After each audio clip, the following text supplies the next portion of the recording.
नमस्कार, माझं नाव सुमित रनवले आहे. लॉकडाऊनचे फटके या फिल्मचा लेखक आणि दिग्दर्शक. आज तुम्ही ही फिल्म पाहिली आणि तुम्हाला नक्कीच आवडली असेल अशी मला खात्री आहे.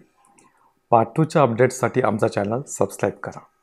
ही फिल्म बनवायला आम्हाला 3 ते 4 वर्ष लागले. म्हणजेच 2020मध्ये या फिल्मचं शूटिंग सुरू करण्यात आलं आणि आता 2024मध्ये ही फिल्म रिलीज झाली आहे. या फिल्मच्या जे ॲनिमेशनचे सीन्स आहेत हे पूर्ण करायला आम्हाला 1 ते 1.5 वर्ष लागले. तर आमची 3 ते 4 वर्षाची मेहनत वाया जाऊन नका देऊ. या फिल्मला जास्तीत जास्त शेअर करा. व्हॉट्सअप ग्रुप्समध्ये, फेसबुक ग्रुप्समध्ये जास्तीत जास्त शेअर करा. 1,00,000 व्ह्यूजचा टार्गेट आहे. 1,00,000 व्ह्यूज आलेच पाहिजे एवढी शेअर करा आणि तुम्ही नक्कीच शेअर करताना अशी मला खात्री आहे. धन्यवाद.